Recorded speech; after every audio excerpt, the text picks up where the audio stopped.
Marvel's Kevin Feige is developing a Star Wars movie for Disney. That is the headline on this week's Force Friday show.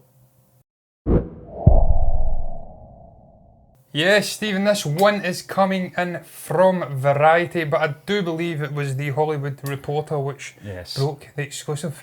That's indeed Marvel's Kevin Feige, of course, the president of Marvel, is developing a Star Wars movie, Stephen, for Disney, and it's very exciting times. I believe this came from a discussion from Alan Horn from Disney. I think he had a meeting with Kevin Feige earlier on in the summer. And we do have some quotes here, I do believe. We're excited about the projects Kathy, aka Kathleen Kennedy, of course, and the Lucasfilm team are working on, not only in terms of Star Wars, but also Indiana Jones, and reaching into other parts of the company, including Children of Blood and Bone with Emma Watson, Fox. With the close of the Skywalker saga, Kathy is pursuing a new era in Star Wars storytelling, and knowing what a die-hard fan Kevin is, it made sense for these two extraordinary producers to work on a Star Wars film together. Now, Stephen, I know what my thoughts are on it. What is your thoughts on this? I think it's just been a simple decision. I think it's been in the pipeline for a long time, but Kevin Feige had so many fingers and so many pies for so long with obviously the Infinity Saga, John, so it makes sense to bring someone of his calibre, his expertise in. I don't know the ins and outs and the day-to-day runnings of Kathleen Kennedy's schedules or anything like that, but what I assume and what I kind of gather is that Kevin Feige is a more hands-on producer. You've got to remember she's the president of Lucasfilm as well, so she'll be dealing with a lot more other things as well as being a producer. So he's going to come in, and I think I don't know if it's just the one movie he's going to be obviously involved in or not, John. I think hopefully not. I think possibly he'll dip his toes in and see how he gets on with that. But I think it's a good move. I think it was inevitable as well. I think it was just a matter of timing before he came in, because he's done such a great job with Marvel, and what he did with that MCU was nothing short of a miracle. Taking these characters, lesser known, maybe not lesser known, I think that's maybe a disservice, John, but not as popular characters, the likes of Iron Man, Thor, Captain America to an extent as well, and projecting them to levels that we never expected them to be by that point we got to the Avengers Endgame. So from that point of view, you've got to congratulate him and you've got to give him the credit for that. You know, he was the driving force that put this together. He was the one that got these excellent directors on board, bought into his vision, and the actors as well that he brought in as well, high calibre of actors from all over, from all different genres, John. They all came together, and it's all down to this man. So I think this is a good step forward for Star Wars. I can't wait to see what he's going to be involved in, whether it's going to be just the one movie. Maybe he might be involved in some television production as well, who knows. Stephen, I'm very excited as well about the possibilities, because as we have discussed many a time, this is one of the, if not the best producers that Hollywood and just the film industry in general has ever seen. Utterly prolific.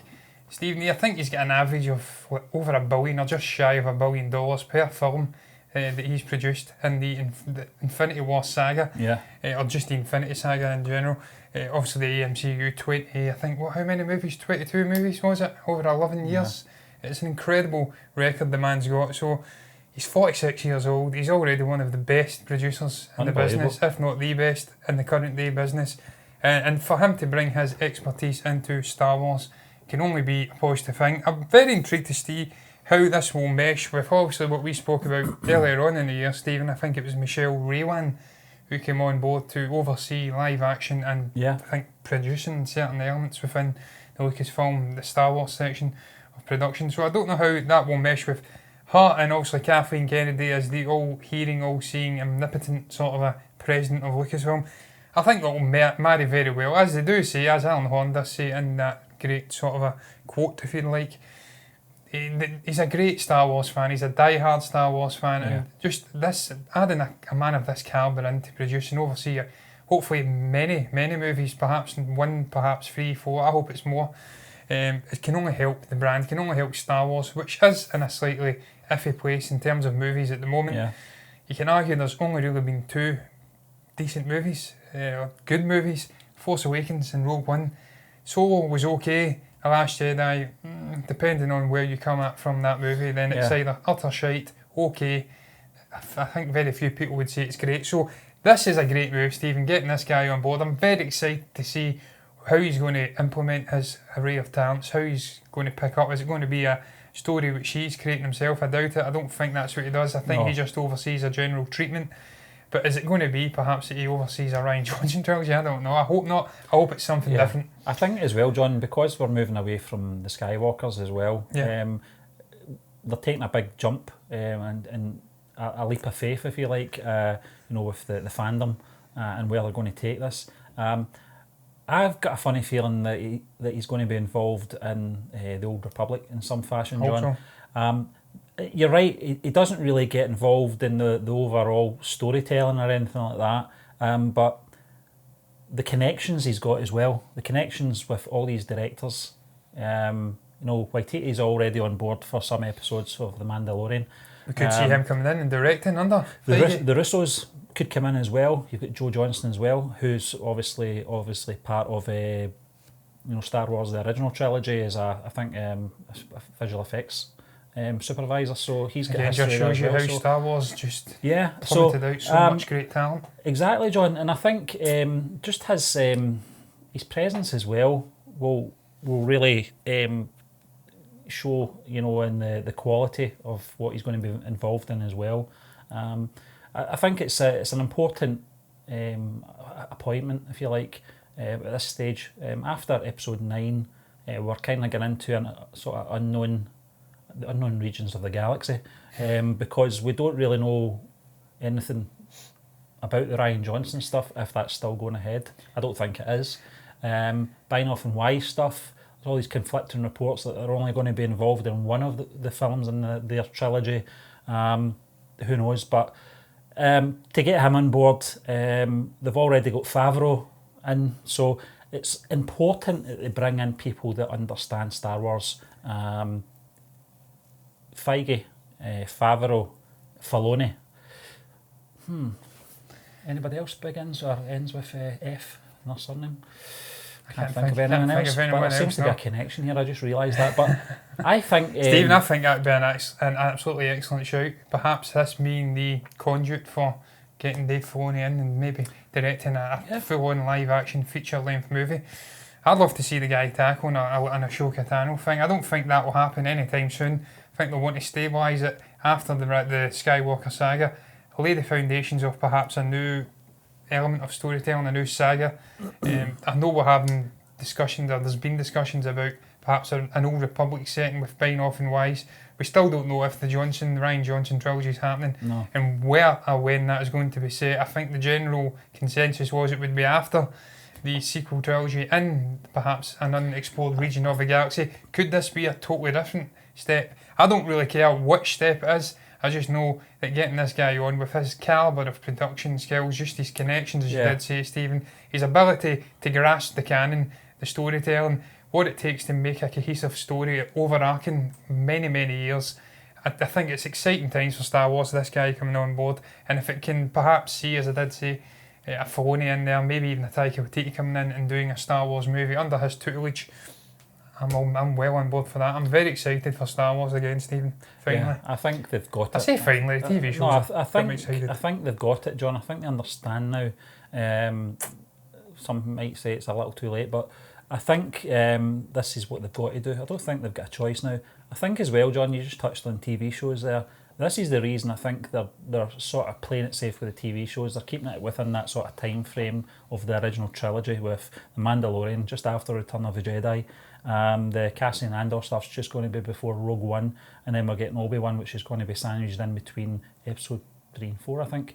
Yeah. So they're playing it safe there, but that'll keep fans ticking over, and where they go with these new films remains to be seen, John. But I think that's why the television shows are there as well, just to sort of condition and cushion the blow a little bit, because Star Wars fans kind of get their backs up at the moment.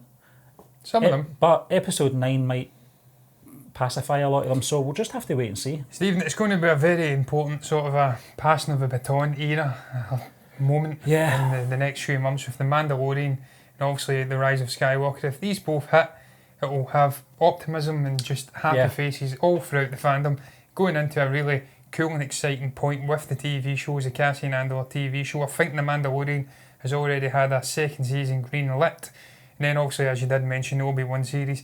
Benioff and Wise, what they're doing, it'll be an exciting point for Star Wars going out beyond 2019 if it all marries well and marinades well. Stephen, the final thing I'll add, it kind of goes in and ties into what you were speaking about the TV shows and just an array of different models they have and mediums of storytelling. Bob Iger was actually saying that it's an incredibly well suited, Star Wars that is as a brand, is incredibly well suited for new business models and digital platforms. Star Wars is a sustainable source of high quality content with global appeal. So again, it's got global appeal. It's a sustainable source with multiple mediums that you can tell storytelling over: animation, live action, TV shows, big blockbuster shows. We may even see smaller budget TV films coming onto the Disney Plus service.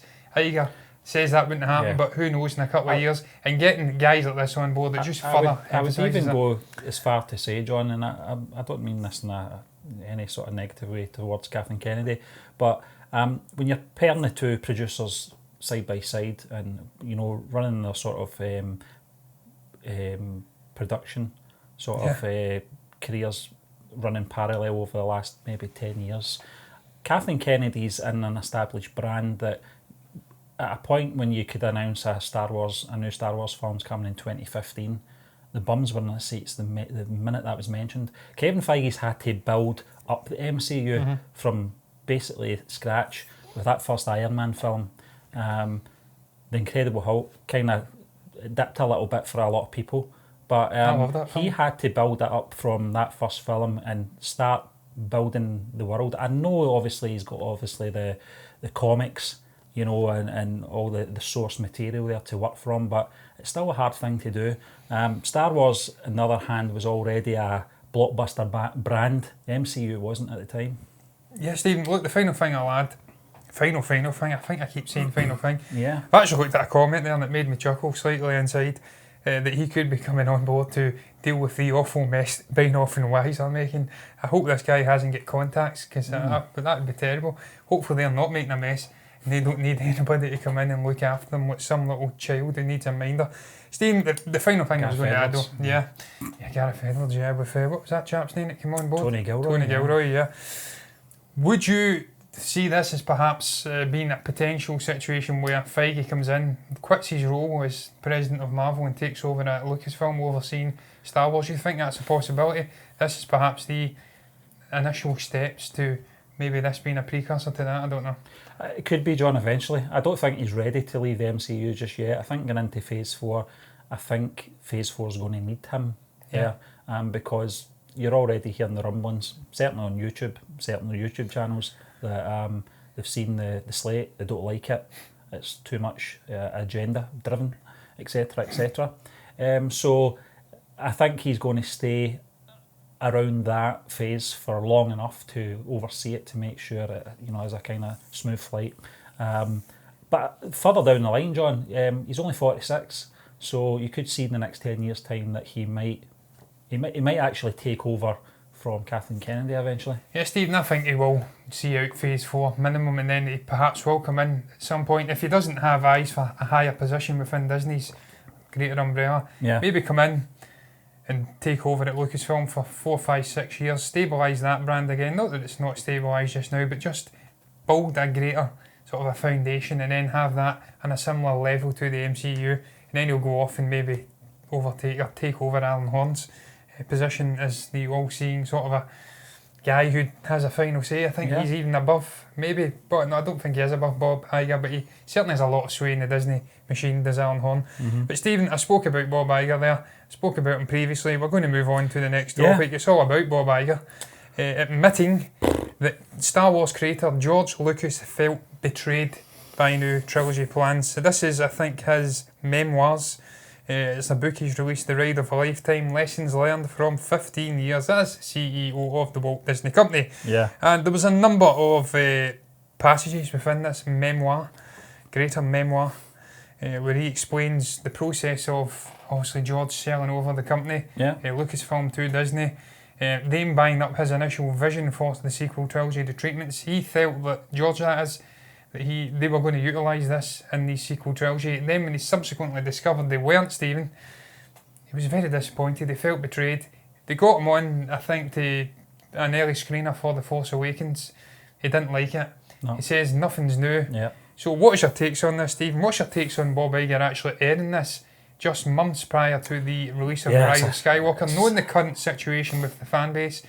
It felt like with the Mandalorian release, all of this good news about Ewan McGregor coming back and whatnot, we were finally getting things back together, healing those wounds, and now he's just went and flung an absolute hand grenade right in the middle of it. What's your thoughts on it? I think the timing's terrible, Atrocious. John. I think Kathleen Kennedy will be she'll be pulling her hair out. But I think I'll give him credit. He's been very honest in his comments, John. But it's nothing that we didn't know anyway. Because I can remember George Lucas being at the premiere, the world premiere for The Force Awakens, and his face. It's just his face. You know, he's not a very emotional person.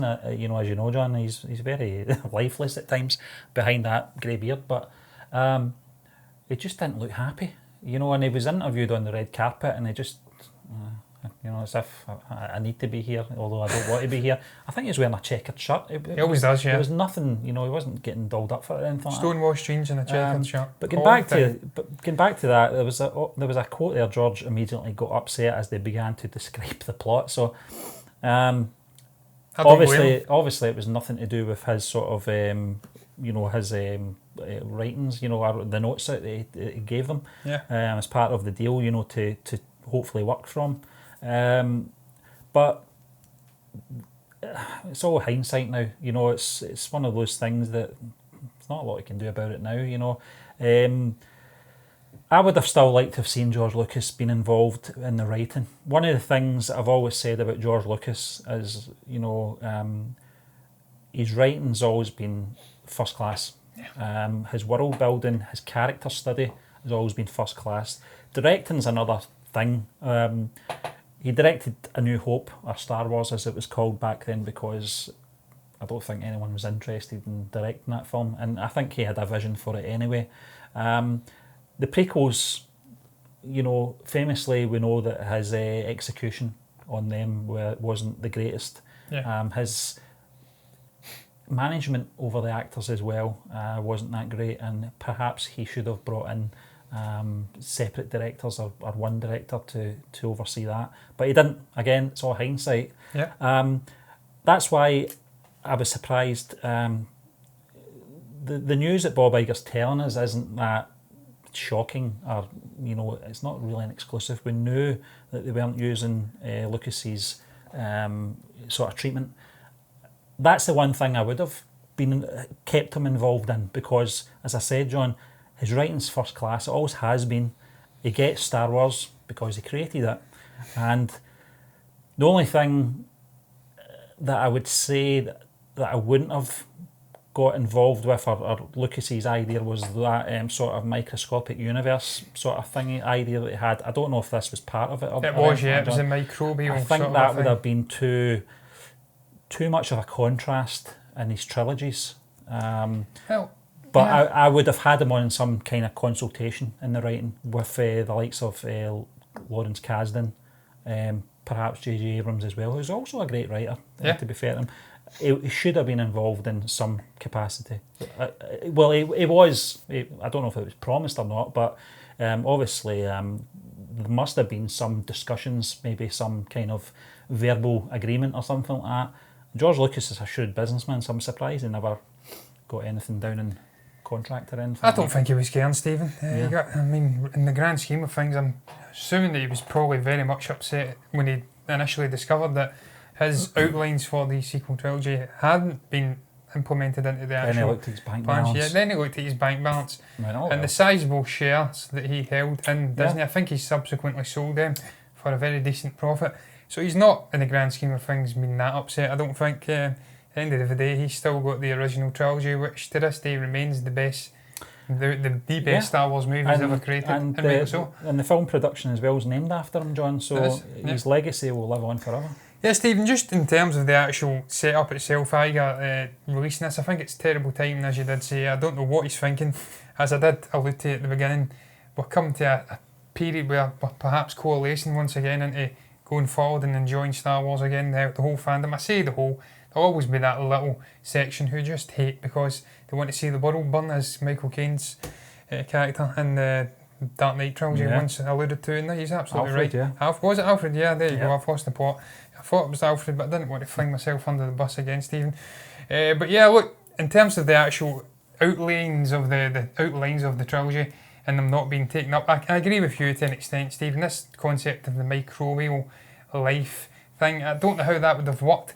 I can perhaps see it maybe being an explanation for midichlorians in the prequel trilogy, and him explaining, look, it's not this sort of an intangible thing which you can read in a little machine. You take the blood and count it like a blood count. It's all part of this greater sort of I don't know how you'd put it, chain of life, organisms all influencing the Force and life itself. Can you imagine that though, watching them back to back, Return of the Jedi and then getting into episode 7 and it's but all would they have about actually have delved into the microbial element, or would it have just been the actual characters discussing this and finding vision, it? John, you know the ending of Men in Black where our universe is a marble. I've got that in my head and I just can't get it out of my head.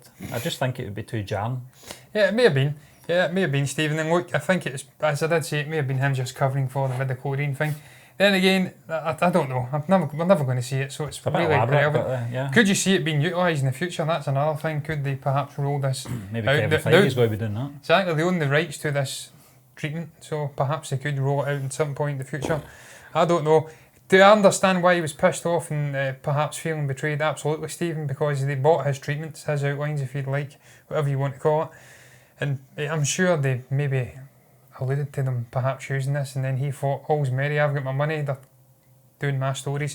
And then when they found out it wasn't the case, then obviously he's upset. I can understand why. In terms of the grand scheme of things, hindsight, is it the correct decision? I don't know. We'll find out after the Rise of Skywalker. And again, we'll never really know what was going on in that outline, so we can't ever really compare it. But look, I will always side with George Lucas, ultimately, because as you did say, Stephen, he's the creator himself.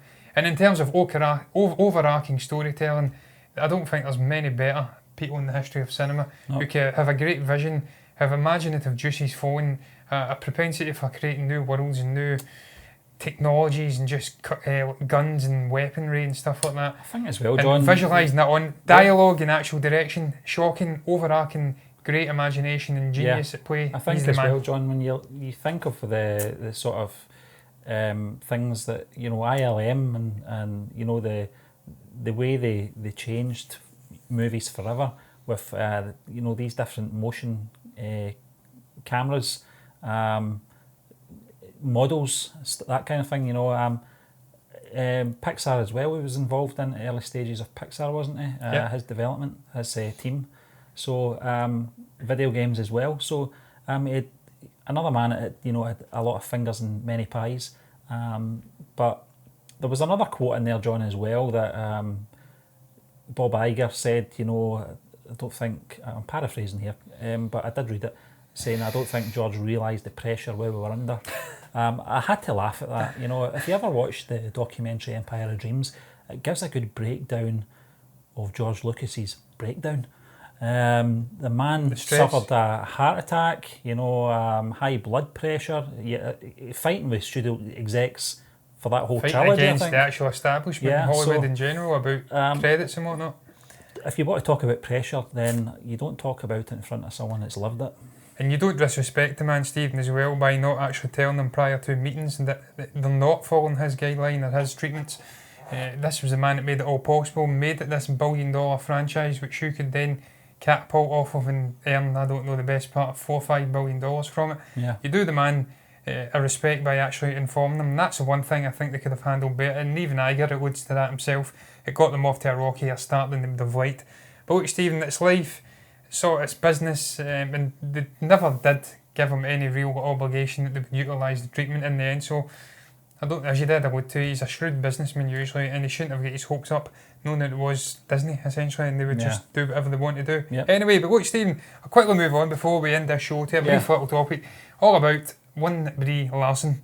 Now, perhaps we're not going to throw this in because I spoke about grenade launchers and whatnot and flinging that in to the middle of a delicate situation, but Disney, Stephen, are apparently wanting Brie Larson to lead their new Star Wars trilogy. This is coming from, we got this covered. Apparently, it's coming from a source which has got a number of things right recently. So there is no smoke without fire. What do you make of this? Do you want to see Brie Larson coming in and leading a trilogy? If the story's right, John. That's the bottom line. But there's nothing in that article that really explains what she's going to be doing in this trilogy. It seems like, get Brie Larson in. I hope not. Why? Because we want her to do a trilogy. Okay, what's she doing? We've not figured that out yet. That's where they keep going wrong, John. They keep they're building their films around a person, an actor, rather than writing a good story and then seeing what actor fits the bill. I think somewhere down the line she will appear in a Star Wars film. She is a big Star Wars fan, to be fair to her. I think she was at Celebration. She was, yeah. So I don't know if that was maybe just a cunning plan from Ms. Larson, I don't know, but I think she will appear at some point. I think, listen, put all personalities aside, she's a very good actress, an award-winning actress as well. So if the right role comes up and the right story comes up, then why not? Yeah, Stephen, the only thing that I would pick up on in this is, you're right what you said, incredibly accomplished actress, can't take that away from her, even though she does come across slightly dislikable in times when she's doing press junkets and whatnot, very opinionated, and doesn't seem a very nice person to perhaps work with. But look, I may be wrong, she may be a wonderful human being. But the one thing I'd pick up on is just this notion of leading a trilogy. Star Wars has never been about one person leading a trilogy. You go back to the original trilogy, you've got Carrie Fisher, Mark Hamill, Harrison Ford, Billy Dee Williams, Anthony Daniels as well within the suit, Alec Guinness and some whatnot. might say that Harrison Ford led that, but when you look at the villains, Mark Hamill's top villain. But Stephen, that's what I'm saying, it was so nuanced. It's almost like the Rolling Stones in a way, where you never really had one lead guitarist. It was Brian Jones, I think his name is. Having a meltdown here. Keith Richards, Mick Taylor and Ronnie Wood and whatnot, they were all nuanced, and you never really... Goes, it was all interweaving, so that's what Star Wars is like as well. It's all interweaving. Even the prequel trilogy, you had Ewan McGregor and whatnot, and there wasn't one definitive lead. So that's the one thing I'd pick up on. You need to get away from this one definitive lead nonsense and have an array of great actors. And the final thing I would add, Steve, before we round it up, is just Star Wars has historically had unknown actors and actresses come on board, it catapults their career going forward, and you get established actors in to help them and mentor them. So perhaps not the best decision. But look, we're going to round up the show. We're out of time if we've not ran out already, and there has to be a cut. What did you guys make of the array of topics? Are you excited for Kevin Feige coming in?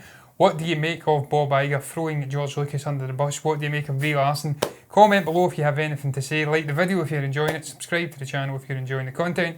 Me and Stephen will be back on Monday with movie news.